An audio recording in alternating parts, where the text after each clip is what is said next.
안녕하세요. 오늘은 제8과 자녀는 예수님 안에서 부모를 공경하라라는 이 주제를 가지고 우리가 말씀을 나누기를 원합니다. 여러분은 부모님으로부터 어떤 영향을 받으셨나요? 이 링컨은 현재 미국인들이 가장 존경하는 역대 대통령 중 한 사람입니다. 그는요, 백악관을 기도실로 만들 정도로 기도의 사람이었어요.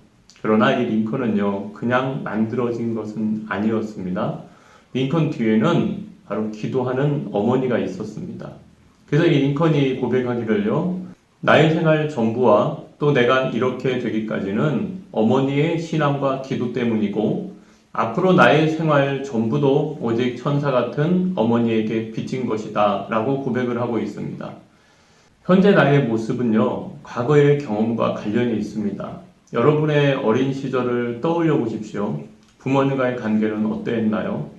과연 부모님께 어떤 영향을 받았나요? 많이 들어보신 재미있는 이야기일 겁니다. 한 아버지가 너무너무 공부를 못하는 아들의 성적표를 받았습니다. 모두 가인데 하나가 양이었대요.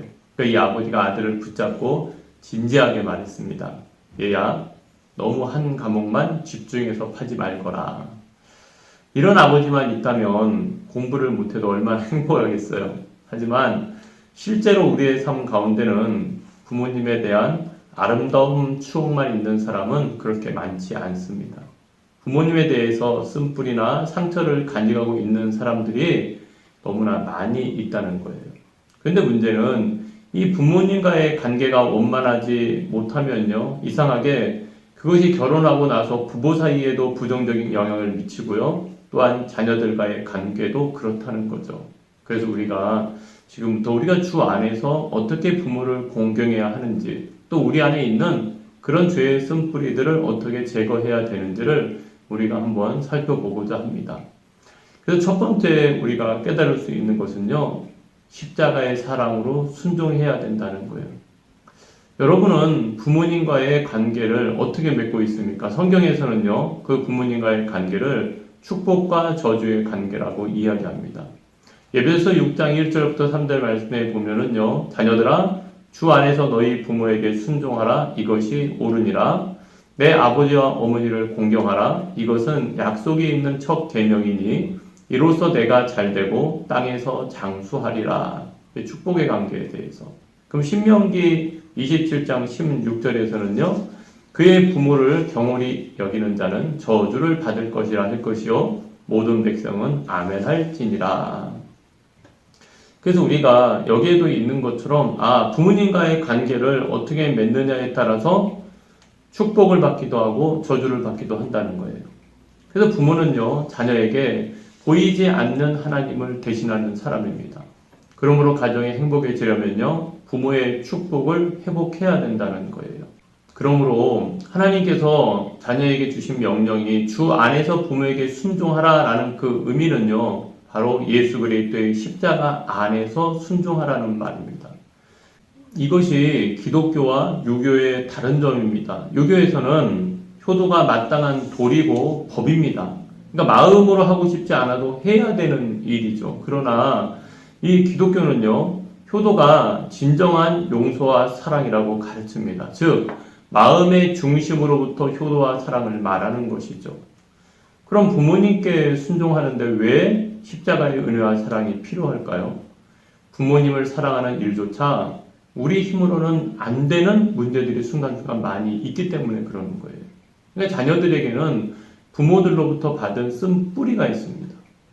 부모는 자식을 사랑한다고 했는데도요, 안타깝게도 자식의 마음에는 사랑받은 기억보다 오히려 상처받은 기억이 많이 남아있다는 겁니다. 우리가요, 학자들이 말하기를 사람의 성격이나 행동의 85%가 6세 전에 형성되는데요, 이 시기에 부모도 모르는 사이 부모의 말과 행동으로 인해 자녀들이 마음에 깊은 상처를 받는다는 거예요. 그래서 우리가 누구나 부모에게 당연히 효도해야 한다고 생각합니다. 하지만 자기 마음속을 깊이 정직하게 들여다보면은요, 그곳에는 부모로부터 받은 마음의 상처가 쓴뿌리처럼 자리 잡고 있음을 알고 깜짝 놀라게 된다는 거예요. 그래서 부모를 사랑하면서도 한편으로는 원망하고 미워하는 복잡한 마음을 가지고 있다는 겁니다. 여러분은 부모에 대해서 어떤 인상을 가지고 계십니까? 사랑, 존경, 감사, 원망, 분노, 부담감. 이 6가지의 감정 중에 어디에 가까운가요? 우리 가정사역자인 정태기 박사님의 간증 내용인데요. 이 정태기 박사님이 달리기를 못 하셨답니다. 근데 이제 옛날에는 학교 운동회를 할 때마다 달리기를 하잖아요. 그런데 그날따라 일에 바쁘신 어머니가 그 운동회를 보러 온 거예요. 근데 이 정태기 박사님이 그 꼴찌를 했답니다. 그래서 운동회가 끝나고 나서 집에 오니까요. 어머니께서 이 박사님한테 이렇게 말씀하셨답니다. 나가 죽어라. 꼴찌하는 사람은 내 아들이 아니다. 라고 그렇게 이야기를 했답니다. 그래서 그 어머니의 말에 이 박사님이요. 집 밖에 나가 쭈그려 앉아 있었답니다. 나가 죽어라. 나가 죽어라. 그 말만 머리에 맴돈 거예요. 그게 마음의 상처로 남아 있었답니다. 근데 미국에 가서 상담 공부를 하는데 이 잠재되어 있던 부모님으로부터 받은 아픈 상처가 되살아났답니다. 그러면서 그 마음이 얼마나 쓰라린지 견딜 수 없어서 울고 또 울었답니다. 그리고 상상으로 다시 어머니를 만난 거예요, 울면서. 그러면서 태기야, 내가 너를 얼마나 사랑했는지 아니? 너를 사랑했기에 내가 꼴찌하는 것을 보고 화가 나서 견딜 수가 없었던 것이란다. 그래서 우리 어머님이 그것을 교양 있게 표현하실 수 없으셨을 뿐이었구나 라고 그것을 깨닫고 나니까 그렇게 눈물이 나더랍니다. 이게 내게 상처받을 일이 아니었는데 그러고요. 그래서 어머니의 마음을 이해 못하고 원망하고 미워했던 것을 용서해 주세요 라고 그 내용을 편지를 써서 어머니께 보냈답니다.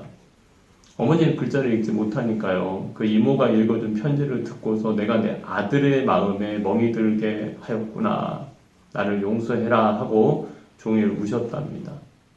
그 답장을 받은 정 교수님도요. 또다시 그 편지를 읽고 또 읽고 울었답니다. 그 후 허약했던 이 박사님의 체중이 10kg나 늘었고요.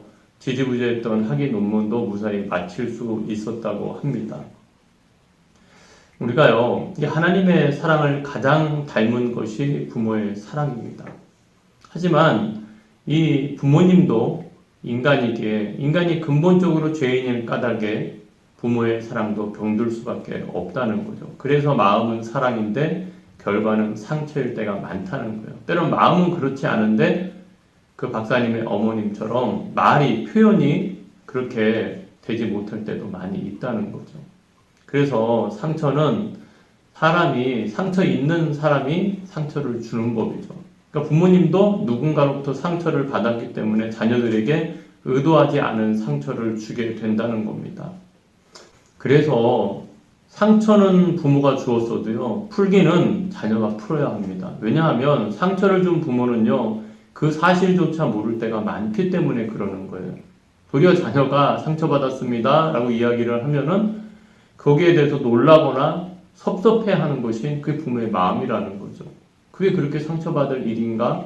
왜냐하면은요, 그 부모는 자식에게 받은 상처는 흘러가는 물에 새긴 글씨와 같아서요, 부모의 마음속에는 쉽게 잊혀지는데요, 이 자식이 부모에게 받은 상처는요, 돌에 새긴 글씨와 같아서 긴 세월이 흘러도 쉽게 사라지지 않는다는 거예요. 바로 그것은 자식의 마음이 부모보다 악해서 그런 것이 아닙니다. 왜냐면요, 인간의 사랑이요, 내리 흐르도록 섭리되었기 때문에요, 부모는 자식에게 상처받은 것이 있어도 그것을 흘려보내면서 치유가 되지만, 자식이 부모에게 상처를 받으면 일세 동안 비참의 멍에를 지고 그것을 사라지게 된다는 거예요. 그것을 마음속에서 지우지 않고서 여러분들 살 때가 많다는 거죠. 그래서 우리가 용서하지 못하는 마음, 때로는 상처를 안고 있는 마음으로는 부모를 사랑할 수도 공경할 수도 없습니다. 그런데 성경은 자녀의 입장은 헤아리려 하지 않고 부모에게 순종하고 공경하라고 말씀하고 있다는 거죠. 왜 그럴까요?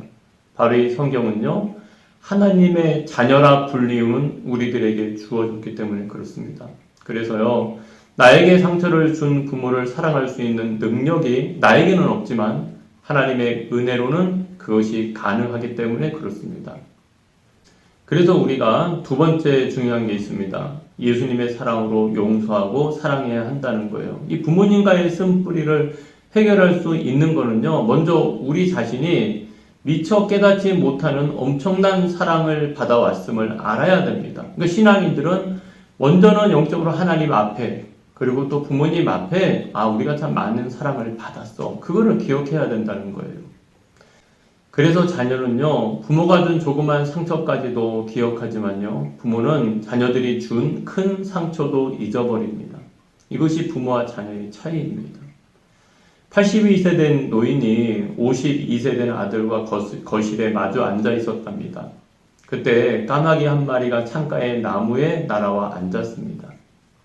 아버지가 아들에게 물었습니다. 저게 뭐냐? 아들이 다정하게 말했답니다. 까마귀예요, 아버지. 그런데 이 아버지가 두 번, 세 번, 네 번 계속해서 저게 뭐냐 하고 여러분들 물으시는 거예요. 그러니까 아들이 화가 나서 큰 소리로 외쳤습니다. 까마귀요, 까마귀라고요. 이해가 안 되세요? 왜 계속해서 같은 질문을 하세요? 라고 이 아들이 언성을 높였대요. 그러니까 조금 뒤에 아버지가 방에 들어가서 아주 낡은 일기장을 들고 나오셨답니다. 그 일기장을 펴서 읽어보라고 했답니다. 아들이 3살 되기 아기일 때의 이야기였습니다. 오늘은 까마귀 한 마리가 창가에 날아왔다. 어린 아들이 저게 뭐야? 하고 물었다. 나는 까마귀라고 대답해 주었다. 그런데 아들이 연거푸 23번을 똑같이 물었다. 나는 귀여운 아들을 안아주며 끝까지 23번을 다정하게 대답해 주었다. 나는 까마귀하고 똑같은 대답을 23번 하면서 즐거웠다. 아들이 새로운 것에 호기심을 가지는 것에 감사했고 아들에게 사랑을 준다는 게 즐거웠다. 여러분, 인간이 태어나고 나서요, 자신의 힘으로 살 수 있을 때까지의 기간이 우리 인간만큼 오래 걸리는 존재는 없습니다. 우리가 그렇잖아요. 송아지는 태어나면서부터 걷기 시작해요. 그런데 사람은요, 달라요. 자기 발로 걷게 하려면 1년은 키워야 되고요. 자기 손으로 찾아서 먹으려면은 한 3, 4년은 더 키워야 됩니다. 그러고 나서도 자기 힘으로 자립해서 인생을 살아가게 하려면 한참을 더 키워야 합니다. 그러니까 거기에는 부모의 많은 희생이 따르죠. 그런데 부모는 그 일을 당연하게 받아들입니다. 우리가 이 부모 공경은요, 부모의 사람됨과는 상관없이 그가 나의 부모이기 때문에 마땅히 해야 할 일입니다. 이것이 하나님께서 부여하신 창조의 질서입니다. 그래서 성경은 자식이 잘못하면 매를 때려서라도 바로 잡으라고 이야기합니다. 그래서 잠언서 13장 24절에도요. 매를 아끼는 자는 그의 자식을 미워함이라 자식을 사랑하는 자는 근실이 징계하느니라 라고 기록되어 있어요.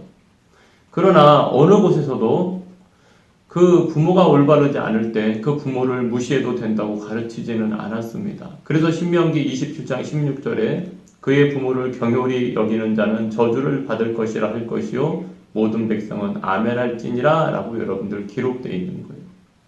그런데 문제는 부모님을 공경하는 것이 쉬운 일이 아니라는 겁니다. 공경은 사랑에서 나오는데요. 늘 사랑만 해준 부모님한테야 우리가 공경하는 것이 쉽겠죠. 하지만 만약에 상처와 고통을 준 부모라면 어떨까요? 그러니까 혈기로 매를 든 부모, 돈 타령만 했던 부모, 때로는 자식을 버린 부모.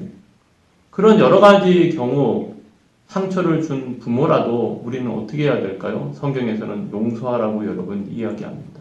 왜 그럴까요? 바로 용서하는 것만이 끊어진 사랑의 관계를 회복시키는 유일한 길이기 때문입니다. 그런데 이 용서가 그 사람 안에 있는, 우리 안에 있는 이 힘으로 되는 게 아니라 사랑의 힘이 있어야 여러분 가능하다는 거예요. 그래서요, 성경에는요, 하나님을 깊이 사랑하는 사람들의 공통된 특징이 있습니다. 그 특징은 하나님께로부터 깊은 용서를 경험하였다는 것입니다. 그러니까 하나님으로부터 경험한 용서의 깊이가 곧 하나님의 사랑의 깊이라는 거예요. 그래서 우리는 이 하나님의 사랑을 맛볼 때 우리는 사랑하기 어려운 사람을 사랑할 수 있는 힘을 공급받는 겁니다. 그래서 인간이 첫사랑 아담으로 이후에 타락한 후에 처하게 된 가장 큰 어려움이 바로 사랑 없음입니다. 그래서 가인이 아벨을 돌로 쳐 죽인 거죠. 그래서 성경의 율법의 완성이 바로 사랑이라는 것이고요. 예수님이 이 땅에 오셔서 십자가에 못 박혀 죽기까지 순종하심으로 바로 이 율법을 여러분 완성시키신 거예요. 그래서 우리는요, 부모님으로부터 받은 상처가 있다면, 정말로 이것이 지워지지 않고 나를 힘들게 하는 상처가 있다면 우리에게는 폭포수같이 부어주시는 하나님의 사랑을 부모님에게 적용해야 합니다. 그러니까 부모님과 자녀 사이에 보혈이 흘러야 된다는 거예요. 만약에 믿지 않는 부모라 할지라도 내가 믿는 신앙인으로서 주님의 십자가의 사랑을 가지고 그것을 풀어나가야 됩니다. 왜 그래야 되냐면 이것이 치유되지 않으면 배우자와 자녀들에게 그 쓴 뿌리가 전해지게 되기 때문에 그런 거예요. 부모님을 예수님의 마음으로 용서하고 사랑하는 것이 상처를 주고받는 악순환의 고리를 끊는 길이라는 거예요. 그래서 우리는 용기가 필요합니다. 그러니까 타인하고 화해하고 용서하는 것보다 가족 간에 그것을 푸는 것이 때로는 더 힘들 때가 많이 있습니다.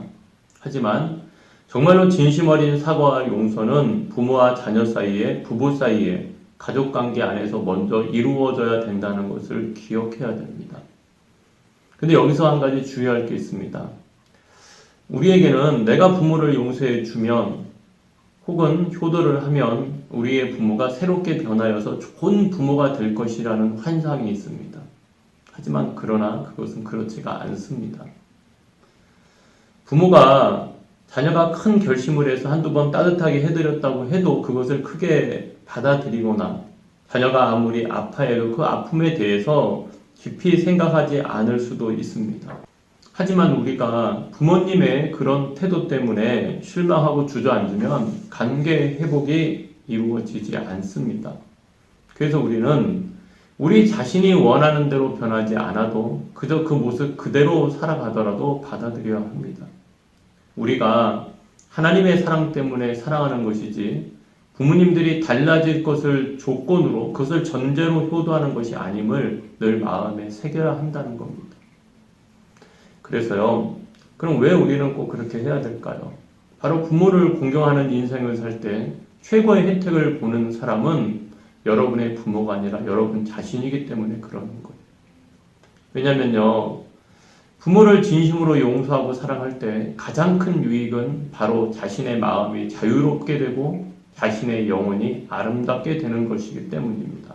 그래서 골로새서 3장 20절에도요. 자녀들아 모든 일에 부모에게 순종하라. 이는 주 안에서 기쁘게 하는 것이니라 라고 기록되어 있어요. 그러니까 부모를 공경하는 것은 주님을 기쁘시게 하는 일이라는 거예요. 주님의 기쁨으로 사는 사람을 세상은 결코 불행하게 만들 수가 없습니다. 그래서 우리는 세 번째로 하나 기억해야 될 사실이 있습니다. 드러난 것이 전부가 아니라는 거예요.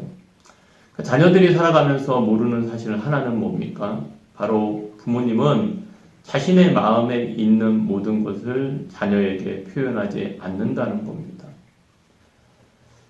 그래서요, 한 아이가 자신의 유명 브랜드의 신발을 사고 싶다고 엄마에게 투정을 부렸답니다. 하지만 집안 형편상 고가의 상품을 사줄 수 없었던 엄마가 이렇게 말했답니다. 그냥 아무거나 신고 다녀라. 그런데 그 아이가 어느 날 갑자기 사고로 세상을 떠나고 마는 거예요. 그러니까 이 비통에 잠긴 엄마가 아이가 말했던 신발을 사서 아이의 책상에 올려놓았습니다. 당시 아이에게는 무덤덤하게 말했지만 사실 엄마 마음에는 그 신발을 사주지 못한 것이 목에 걸린 가시처럼 늘 미안함과 아픔으로 남아 있었던 것입니다. 그러나 그 아이는 엄마가 신발을 사주지 않겠다고 말하는 순간 얼마나 그 마음에 서운함이 있었겠어요. 그러니까 자녀가 엄마 나 저 운동화 사줘 라고 했을 때 아이야 나는 너를 너무 사랑하는데 우리 집안 사정으로 그 신발이 너무 비싸서 사줄 수가 없구나. 정말 미안하구나. 이렇게 말해주는 부모는 거의 없다는 거예요. 그러니까요. 부모의 마음속에는 미처 표현하지 못한 많은 사랑의 말들이 담겨 있다는 겁니다. 그러니까 때로는 표현이 조금 건조해도 그걸 표현하지 못할 뿐이지 자녀에 대한 그것을 사주지 못하는 미안함, 때로는 그것을 들어주지 못하는 미안함, 그게 부모님의 마음에 있다는 거예요. 그래서 우리가요, 하나님의 자녀로 살아가는 은혜의 눈을 뜨게 되면요, 부모님이 영혼으로 보여야 된다는 겁니다. 여기서 영혼 사랑의 중요함을 깨달아야 된다는 거예요. 왜냐하면 우리도 신앙인으로서 하나님의 사랑이 부어지지 않았다면 부모님보다 더 나은 삶을 살 수 없었을 거예요. 그러니까 우리가 신앙인이 되었다는 건 우리가 내 영혼을 구원하여 주신 하나님의 사랑에 대한 감사가 생기고요. 타인에 대한 영혼에 대해서 눈이 떠지게 되는 거예요. 근데 그 타인에 대한 영혼에 대해 눈이 떠질 때 그 대상 중에 가장 먼저 돼야 될 사람이 가족이고요. 바로 내 부모라는 거예요. 그리고 형제라는 거예요. 내 가까이 있는 자들의 영혼에 대해서 먼저 여러분들 눈을 뜨는 자가 돼야 된다는 겁니다.